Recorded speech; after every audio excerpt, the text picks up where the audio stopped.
Taarifa hii habari ni kwa udhamini wa kampuni ya kutuma na kupokea pesa Fizi One.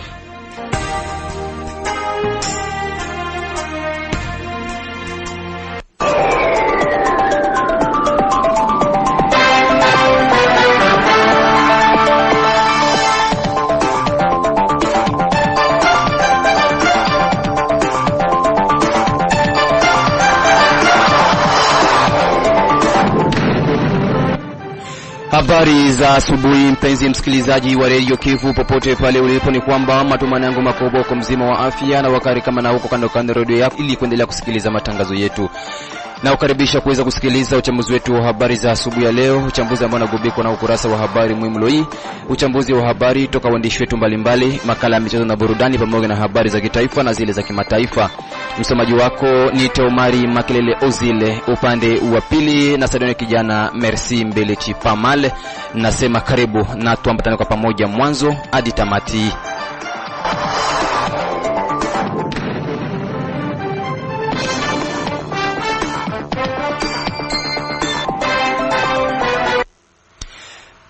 Kabla ya kuingia kwa undani wa uchambuzi wetu wa habari zenyewe kwa kina, na mpisha mwenzangu Izake Moluch Ashibe asubuhi ya leo katika habari muhimu. Karibu. Asante sana mwenzangu Omari Makelele Ozile kwenye usomaji wa habari muhimu leo hii. Tunaanzia hapa katika mji wa Baraka. Meya wa mji wa Baraka kwa muda ameitisha kikao kikuu cha usalama kilichokusanya matabaka zote za serikali na za kiraia ili kukagua hali ya usalama kwa sasa mjini Baraka. Kikao ambacho kimefanyika siku ya 4 ya wiki ambayo tunayo. Tunajelekeza huko Uvira. Huu ni muda sasa wa vinara wa wazalendo kufungua macho ili kuwa kwenye mstari wa mbele kwenye mazungumzo yatakayofanyika hapa nchini. Ndivyo amesema hivyo Notable Andre Biadunia Mashaka, ambaye anaomba kamanda ya Kutumba na wenzake kujipanga vilivyo ili kuwania vyo serikalini na sio kubaki nyuma ya FRDC. Tunajitupa kule Walikale. Hatimaye jeshi la taifa FRDC kwa ushirikiano na wenzao wazalendo wamedhibiti rasmi makao makuu ya Walikale siku ya 4 hii baada ya makabiliano makubwa na AFC M23. Wakati hayo yakijiri, hali ya usalama yaripotiwa kuwa tete kutokana na risasi zinazopigwa holela, ndivyo zimesema duru zetu. Tumalizie usomaji wa habari muhimu na habari za kitaifa. Mkuu makamo wa jeshi la taifa FRDC Jemadari Jacques Chalingoza Nduru amewasili mjini Beni, jimboni Kivu ya Kaskazini, Jumatano ya tarehe 2 Aprili mwaka 2025, huku lengo kuu la kuwasili eneo hilo ni katika mission ya uchunguzi wa uongozi wa kijeshi. Mpaka hapa sina la ziada, naweka nukta kuna kwa habari muhimu. Asante sana Izake Mulucha Ashbe. Tuingie kwa undani wa uchambuzi wetu wa habari zenyewe kwa kina, tukianzia katika mji wa Baraka. Ni kwamba kutathmini kazi waliofanya katika mwaka wa masomo 2023-2024 ni mojawapo ya malengo ya kikao kilichoendeshwa na muungano wa mashule za kibinafsi nchini Kongo, Sepako kwa ufupi, kikao ambacho kimefanyika Alhamisi ya tarehe 3 Aprili 2025 katika shule la Exose mjini Baraka. Akizungumza na redio yako, Bwana Hasani Matiabo, coordinator makamu wa shirika hilo, ameanza kuonesha hapa malengo ya kikao hicho. Sepako iko collectif des écoles privées agréées du Congo, ndio kirefu cha Sepako.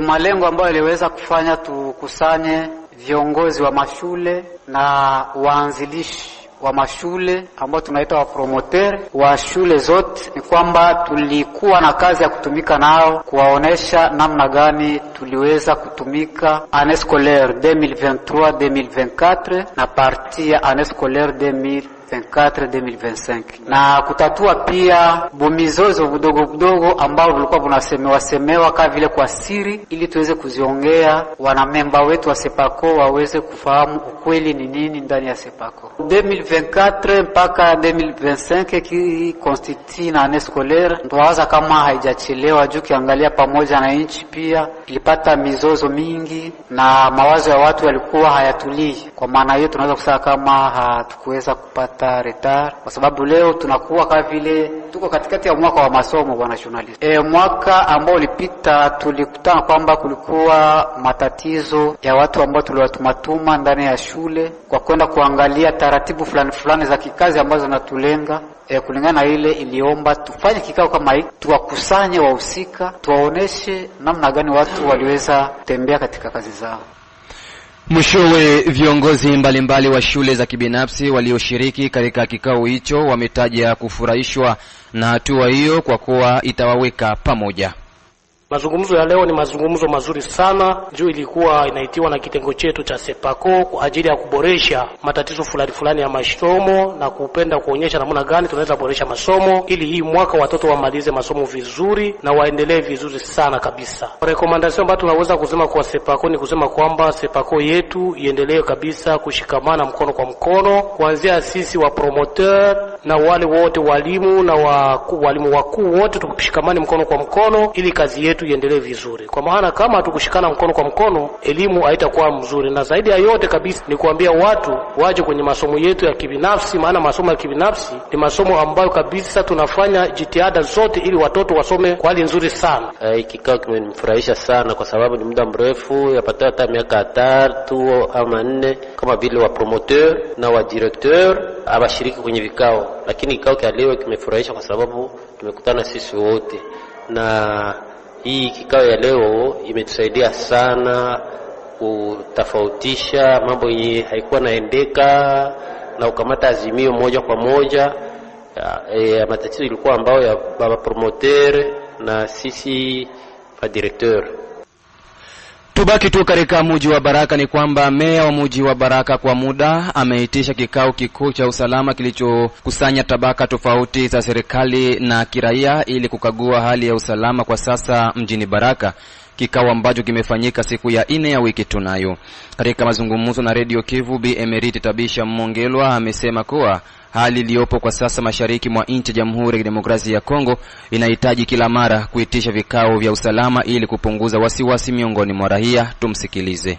Malengo ya mkutano ilikuwa kukagua hali ya usalama mjiji la Baraka, na tumeweza kukagua na wote ambao walikuwa ndani, na watu ni wao ndio raia ya Baraka. Tulipenda kupata maoni yao, tulipenda pia kupata mwito wao na wao pia wajihusishe, na ndio wanajihusisha, lakini ni kusisimua tu ili watu wajihusishe zaidi kwa ajili ya usalama. Hatuwezi kukosa mara kwa mara kukagua, kwa sababu vile ya Baraka unajua kama ina kilomita 24 kare, na hapo kwa hiyo eneo udongo huo mchache kwa leo kuna vikundi 8 vya wazalendo ambavyo kila kikundi kina mkubwa wao. Kuna jeshi, kuna askari polisi, vitengo mbalimbali, na hali ya usalama gisi hali yetu ingaliki huku ku este ya Kongo inahitaji tuwe tunakagua.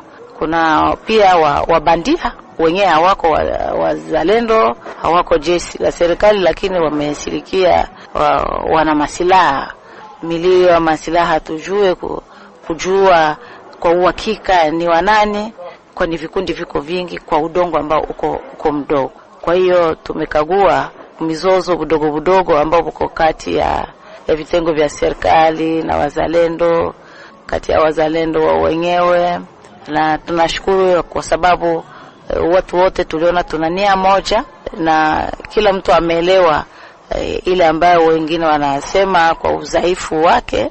Kila kundi imeona hivyo wa udhaifu na tunaenda pamoja. Kwa hiyo tunaalika raia tunakualika, kila mtu ana jukumu la kufanya usalama. Ulinzi sasa ndio unafanyika na serikali, lakini usalama ni raia ambao wanakwenda shambani, ambao wanaambia watu. Ni raia ambao walikuwa nafasi wako na kunywa pombe, wanaambia vitengo vya serikali. Kuna mambo mengi ambayo yameendelea ya usalama, na kuna mambo mengine ambayo inaomba kufuatilia sisi sote pamoja. Tunawaalika ili sisi wenyewe tujifanzie usalama na tuboreshe maisha yetu, tutumike na kazi na maendeleo yao. Tutoke hapa katika mji wa Baraka tujelekeze katika sekta ya Tanganyika huko Mulima. Ni kwamba hali ya usalama imeripotiwa kuwa tulivu kwa sasa ndani ya kijiji cha Mulima na kando mwake. Hivyo ni baada ya mapambano kati ya FARDC wazalendo dhidi ya Twirwaneho M23 kwenye milima yenye kuinukia kijiji hicho cha Mulima mnamo wiki tunayo. katika sekta ya Tanganyika tarafani Fizi.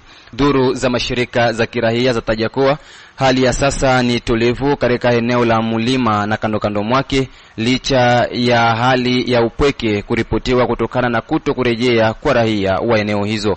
Habari hii imehakikishwa pia naye Liki Inonsa, mkuu kiongozi wa shirika la raia eneo hilo la Mulima, anaeleza hapa, tusikilize.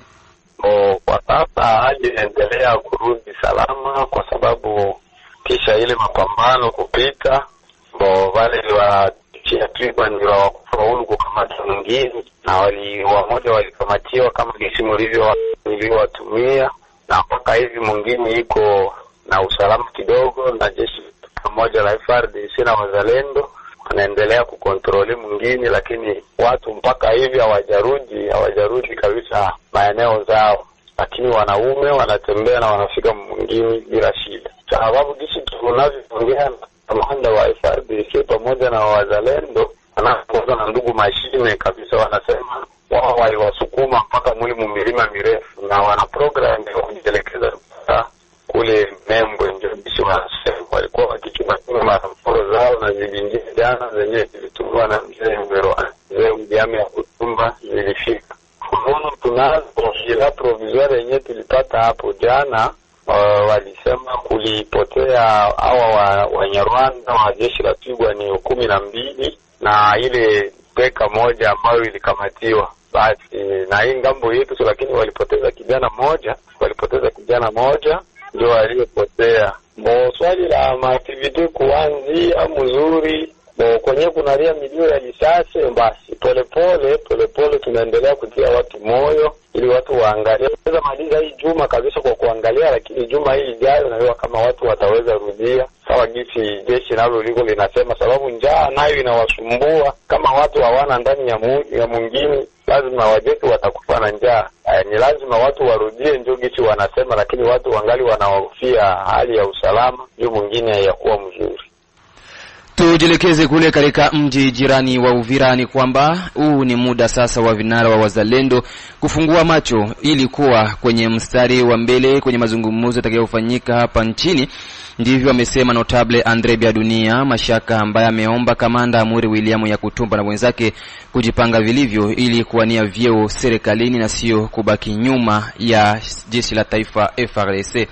Maneno hayo ameyasema katika mazungumzo yake na Radio Kivu juu ya kundi la uasi la Twigwaneo kugeuka kuwa chama sasa cha kijeshi kinachoitwa MRDP, na hivyo kupewa uwazifa wa kuongoza mkoa wa Kivu ya Kusini.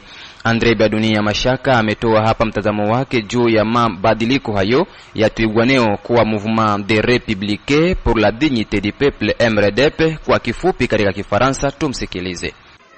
Ni seme tu kwamba ni strategie politique, ni strategie ya niveau yenye iko mpe eleve kidogo par rapport na sisi, kwa sababu unaona haiko tu Twigwaneho ndio megeuka mouvement politico militaire. Kuna ingine mouvement ambao wamecreate upande wa Ituri ambayo inasimamiwa na mwingine mtusi moja ambaye alikuwa ex Kadogo, kisha kwa ex Kadogo akaenda kwa RCD, kisha RCD akaenda kwa CNDP, kisha CNDP akaenda kwa M23 en marche, wakati walilancer tena hii offensive ya M23, na leo wameona kwamba arudilie ile mouvement ingine nayo sawasawa na Twigwaneho. Alors Twigwaneho kwa kuwa transformé en parti politico-militaire, ni stratégie lointaine yenye bana projeté, parce que il suppose kwa niveau yao kwamba kesho kunaweza kuwa mazungumzo, na wakati ile dialogue itakuwa ile Twigwaneho ambayo inakuwa mouvement politico militaire itaenda comme partie prenante yenye haidependre na AFC M23, na bali bakule kuituri nao bataenda sawa partie prenante benye habadependre na M23 M23 AFC. Na wakati itakuwa kupartage ya gato, unaanza gavula ba generaux, ba colonel, ma poste politique, ma poste administrative, Twigwaneho itapata comme parti politico militaire, na AFC itapata comme parti politico militaire. Banakuwa deja AFC M23, na wale wengine watapata sawasawa ingine parti prenante ku dialogue. Na hiyo ndio inakuwa strategie kubwa ambayo wameimonte ili watuzubaishe ni ile mastrategia ya kutuzubaisha. Ulisikia wakati mmoja wanasema kuna kwa Gumino, kuna kwa Twiganeho, yote ni kitu kimoya. Bamba wanashiralie ku gouvernement, wengine wanakatala sisi tutaenda ku gouvernement tunafanya protection des civils. Hata hivyo, Andre Biadunia Mashaka ametoa hapa mashauri yake kwa vinara wa wazalendo. Hii kuigeuza haiko leo. Bertrand Bisimwa aliweza kudeklare kwamba representation kabisa ya AFC Kusud Kivu ni Twirwaneho, na hii kubagabula hakuna kingine. Kupretendre kesho kunaweza kuwa mazungumzo, na ile mazungumzo Twirwaneho tashiretrouver wake, AFC wake na wale wengine wao, na ndio utakuta kwamba wanakuwa na nguvu. Alors nitakumaliza na kupana shauri kwa wazalendo, kwa sababu Uvira na Fizi imeshapigana sana tangu miaka mingi. Ni sisi tuna defendre republique, na kama RCD haikufanyikishwa kufika Kinshasa, Uvira na Fizi ni parti ambazo zimechangia kuwarudisha nyuma sana. Lakini ukiangalia vizuri hatulipwi vizuri. Ingawaje kweli Fizi naweza kusema tunapataka directeur de cabinet, tunapataka wa ministre, wale mawaziri ambao tunapataga hapa tufaidiage lolote, ni matumbo zao watoto wao waende Ulaya. Mesisi raia wa Fizi, raia wa Uvira kabisa hatufaidika kilolote. Shauri yangu ni kusema bwana Yakutumba, bwana Makanaki, bwana Ngoma Nzito, bwana Medi, bwana Sijui Kakobanya, Ilunga, Kashumba, Rukumeta, wengine wote bila kuwasahau wale wazalendo wote ambao wanapigania nchi leo, wanasaidia nchi, bwana Maile na wengine, kikundi cha bwana Mtetezi pia Soname, s'il vous plaît, huu ndio muda wa kujiretrouver. Nimefanya speech nifanya interview moja na Radio Mo International, nilisema kwamba wazalendo, mimi nimeanza kuanticiper deja. Nimesema kama wazalendo ni partie prenante na sio kitengo kimoja cha FRDC. Paske ingekuwa tuko kitengo cha FRDC, kama tuko tunapata silaha kwa FRDC, kama tuko tunapata chakula, kama tuko tunapata dawa, na kama enemy leo haiko pale Kamanyola. Donc wazalendo tuangalie mbele. Wenzetu wanaanza kupanga strategy, washakuwa na projection interne. Sisi nini kinatuzuia? Mutafute wafanya siasa sisi ambao tunakuwa lokalma hapa, tuwazunguke, tuwape mashauri, si kuja kuwanyang'anya vyeo, lakini kuja kuwasaidia kupanga strategy pour que cette fois là msibakie nyuma kama mikia, mgeuke kichwa. Haitawezekana Wanyarwanda tunde watakuwa napata maposte na sisi tubakie kulalama na kubakia porini, na miji yetu haitaendelea. Na kwa wale wapendelevu wa habari za michezo, na mpisha mwenzangu Sudi Valentin ambaye anavalia namba 7 barabara yake mgongoni. Shukran sana kabisa mpenzi msikilizaji wa idhaa ya Kiswahili ya Radio Kijamii Kivu. Leo kuna kwa habari za michezo, tuanzie hapa katika mji wa Baraka na taarifa inayosema kuwa mechi moja ya kirafiki inapangwa kupigwa siku ya 5 ya wiki tunayo tariki 4 Aprili mwaka 2025 kunako uwanja wa Lumumba hapa katika mji wa Baraka. Ni kwamba walimu wa shule la sekondari Complexe Scolaire La Grace wataweza kupambana vikali zidi ya wale wa Groupe Scolaire Maarifa Sela. Mechi hiyo itaweza kupigwa majira saa 9 kamili za jioni kunako uwanja wa Lumumba hapa katika mji wa Baraka. Richard Benezet Hassan ni mwalimu anayehusika na mambo ya michezo kwenye shule la sekondari Complexe Scolaire La Grace, anaeleza mengi kuhusu mechi hiyo. Sawa bwana mtangazaji, sisi walimu wa Complexe Scolaire La Grace tunaandaa kabisa machi kabambi sana, machi amikale na wenzetu walimu wa Complexe Scolaire Maarifa Sela. Machi itakuwa siku ya 5 na saa 9 hapo stade de Lumumba karibu na Etat Major. Lazima tufunge kabisa. Tunaandaa tu bao 2-0 kama neno kabambi sana kwa mashabiki wetu wote. Vraiment tunawaomba waje wahudhurie mtanange huo ambao utapitikana hapo kuterea Lumumba entre si walimu wa Complexe Scolaire La Grace na walimu wa Complexe Scolaire Maarifa Sela. Yani tunawalika sana waje kabisa, waje wahudhurie mtanange huo. Upande mwingine, mwalimu wa Groupe Scolaire Maarifa Sela bwana Alphonse Salemwesa adi maarufu Le Rouge amealika mashabiki wote kwenda kuhudhuria mechi hiyo kunako uwanja wa Lumumba, huku akiamini kuwa watatoka na ushindi kwenye mechi hiyo. Kitu ambacho naweza nikawaambia mashabiki, kwanza wakaribie kwa wote, kwa sababu hii activity tuko tunafanya hapa ni activity yenye iko na mstuo fulani na inavutia. So naweza nikapendelea sana ikiwa mashabiki watahudhuria, wanafunzi pia, kwa wote naweza nikataka waje kwa wingi. Malengo ni kutaka kupata washindi kati ya La Grace na Sela. hata tukisema kwenye upande wa klabu yoyote ili inakuwa na matumaini kwamba tutafunga. Kuna klabu inaweza kusema kwamba sisi tunaenda kwenye uwanja tunakwenda kucheza tutafungwa. Ni kusema kwamba tutafunga. Hata sisi pia tunasema kwamba tutafunga. Wanafunzi wa Complexe Scolaire Maarifa Sela, ningependa kusema kwamba njoni kwa wote mje muone jinsi gani tutakavyofanya hao walimu wa Complexe Scolaire La Grace. Msikizaji, ni kujuza tu ya kuwa mechi hiyo itakuwa ni dabi kubwa kwa kuwa shule hizo mbili ni shule ambazo zina ujirani, kwa kuwa shule la Complexe Scolaire La Grace pamoja na hilo la Groupe Scolaire Maarifa Sela zinaachana takriban kilomita 1 hapa katika mji wa Baraka. Mshambuliaji wa Misri Mohamed Salah mwenye umri wa miaka 32 yuko mbioni kuongeza mkataba wake kuendelea katika klabu ya Liverpool ya nchini Uingereza. Na mwishowe ni kwamba beki wa klabu ya Aston Villa Gabriel Magalhaes atakuwa nje ya uwanja hadi mwisho wa msimu kwa sababu ya jeraha alilopata kwenye mechi dhidi ya klabu ya Aston Villa ambayo ilikuwa ikipambana vikali dhidi ya klabu ya Fulham, na klabu ya Aston Villa waweza kuibuka na ushindi wa 2-0. Mimi naweka nukta kuna kwa habari za michezo, mpenzi msikilizaji wa Radio Kivu, ila tukutane majira saa 9 hapo kunako uwanja wa Lumumba ili kushuhudia mtanange kati ya walimu wa Complexe Scolaire La Grace dhidi ya wale wa Groupe Scolaire Maarifa Sela, wote wakiwa hapa katika mji wa Baraka. Asante sana Sudi Valentin kwa habari za michezo. Msikilizaji, endapo unakuja kujiunga nasi, unaendelea kusikiliza uchambuzi wa habari za Radio Kivu katika mji wa Baraka kupitia masafa ya FM kunako mita 93.0. Kampuni Fizon Baraka, Mboko na Misisi ni rahisi kutuma na kupokea pesa cash pote ulimwenguni bila usumbufu.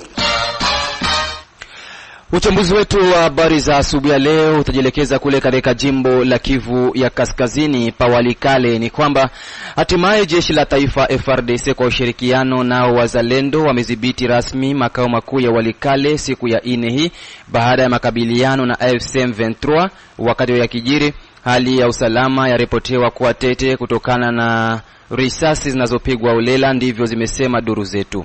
Habari tunazo ni kwamba ni tangu mwanzoni mwa wiki hii ndipo mapambano hayo yameanza kati ya M23 dhidi ya FARDC.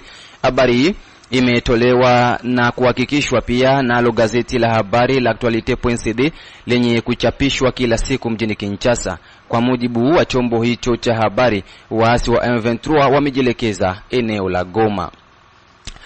Tujielekeze huko katika jimbo la Tanganyika ndani ya tarafa la Moba. Ni kwamba raia wa Moba jimboni Tanganyika wamesema kushukuru mahakama ya kijeshi kambi ya Kalemi kwa jinsi walivyoendesha masambo ya hadharani na kufikia kuhukumu watu 2 kifungo cha kifo, akiwemo askari mmoja wa taifa FARDC wa kikosi cha maji ambao walihukumiwa kwa kosa la kutumia wizi ndani ya ziwa Tanganyika huku wakiwa na silaha. Radio Kivu Moba tunajiunga na mwenzetu Isdor Kashulwe kwa ripoti kamili.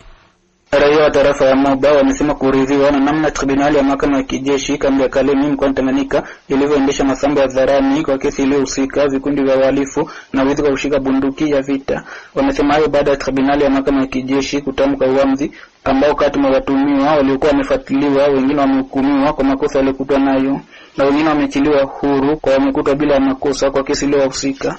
Raia wamesema kuwa kujihusisha kwa tribunali ya mahakama ya kijeshi katika kesi hiyo ni jambo muhimu kwa ajili ya usalama wa raia wa Moba ambao mara kadhaa ni wahanga wa vitendo vya unyanyasaji na wizi kufanywa na watu wanaovalia sare ya kijeshi na wakishika bunduki ya kemikali na bunduki ya vita.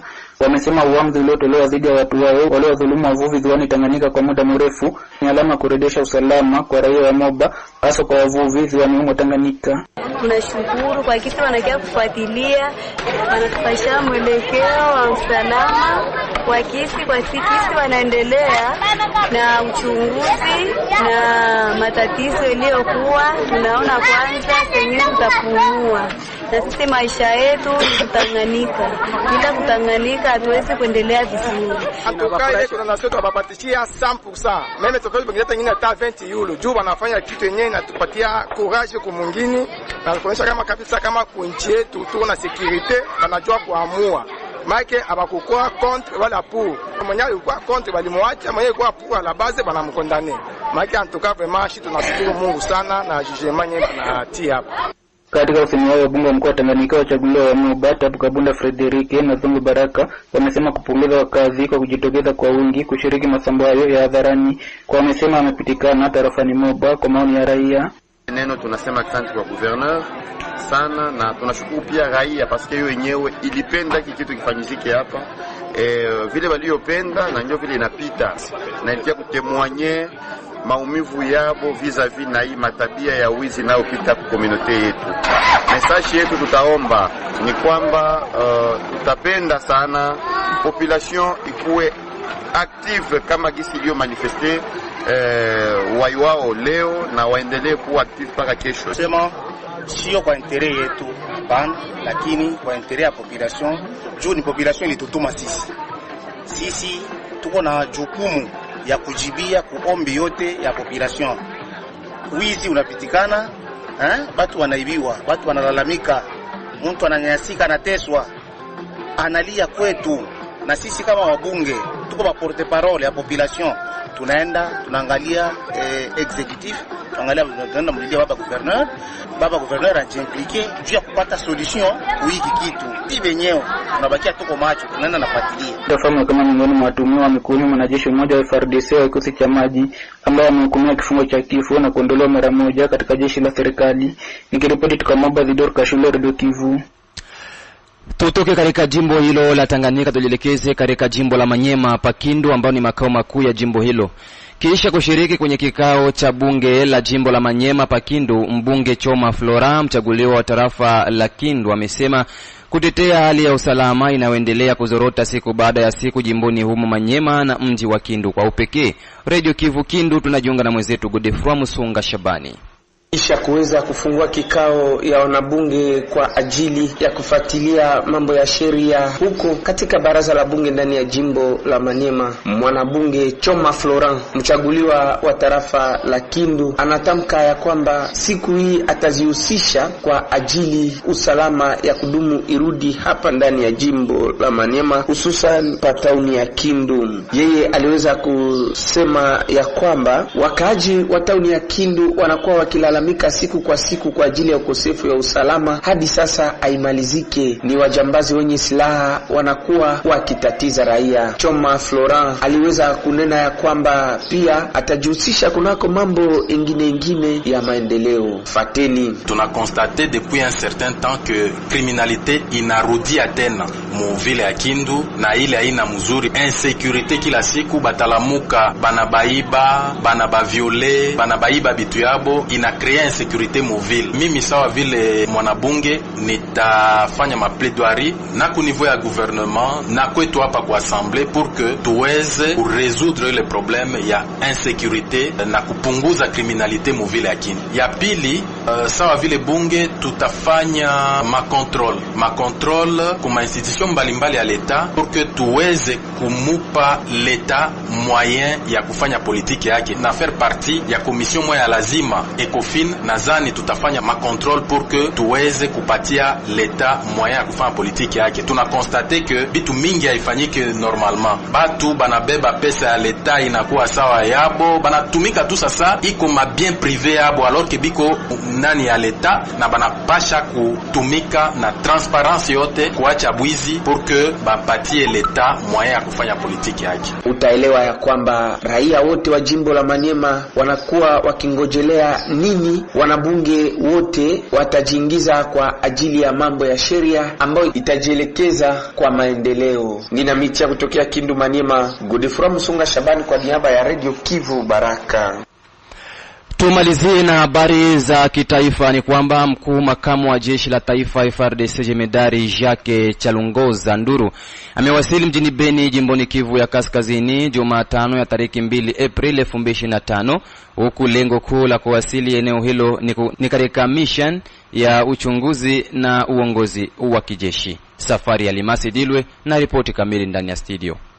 Jemedari Jacques Chalingoza Nduru, mkuu wa majeshi makamu wa FARDC anayehusika na operation ya upelelezi, aliwasili Jumatano hii tarehe 2 Aprili 2025 pa Beni, makao makuu kwa mda jimbo la Kivu Kaskazini, kwa ajili ya mission ya uchunguzi na uongozi wa kijeshi. Wakati wa kuwasili kwake ameomba raia ya eneo hilo kubaki kimya, huku akidhibitisha kuwa operation za kijeshi zinaendelea kwa ajili ya kuleta utulivu katika eneo hilo. Namnukuu, niko hapa Beni katika ile namna ya mission ya uchunguzi na uongozi ambako nimetumwa na mkuu wa majeshi ya Kongo. Mtafikia kupata amani na usalama katika eneo hili kupitia jeshi letu linalojitolea katika operesheni. Raia wanapaswa kubaki kimya na kuwa na imani na jeshi la taifa FARDC ambalo lina mission ya kutetea maslahi ya nchi, vitu pamoja na raia wake, amesema hayo Generali Jacques Chalingoza Nduru. Tangu kuchukuliwa kwa mji wa Goma na M23 na uungwa mkono na Rwanda, mji wa Beni unasalia kuwa makao makuu ya jimbo la Kivu Kaskazini. Wakati hayo yakijiri, upande mwingine ni kwamba shirika la waganga wasiokuwa na mipaka MSF imetoa dukuduku lake kuhusiana na uhaba wa dawa muhimu katika hospitali kuu ya Walikale, huku likidai kuwa endapo mapambano yataendelea eneo hilo kutakuwa na uhaba wa dawa kwa ajili ya kutunza wagonjwa na majeruhi. Tangu mwanzo mwa mapambano kati ya jeshi la taifa FARDC dhidi ya wazalendo wenye kusapotiwa na nchi ya Rwanda, mamia watu wamekimbia makazi yao katika mtaa wa afya. Katika siku hizi hali inazidi kuwa mbaya, zaidi ya 80% ya raia wamekimbia milio ya risasi, na hiyo inasababisha kutokupatikana kwa matibabu muhimu. Tukumbushe kuwa ni miaka 15 sasa MSF inasapoti hospitali kuu ya Walikale kwa kushirikiana na Wizara ya Afya. Shirika hilo linatumika katika sekta mbalimbali ikiwemo kusaidia wajawazito, watoto, pia inatoa matibabu kwa wagonjwa wa akili, waanga vitendo vya ubakaji na kadhalika.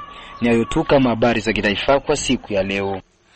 Asante sana Safari Alimasi Dilwe kwa habari hizo za kitaifa, na ni hapo ndipo natamatisha uchambuzi wetu wa habari za asubuhi ya leo.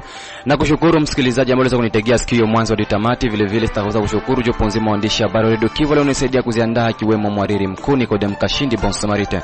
Mimi ni Omari Makelele Uzile. Merci Mbele Chipama alikuwa kunako dawati la mitambo. Nasema asante na kwaheri.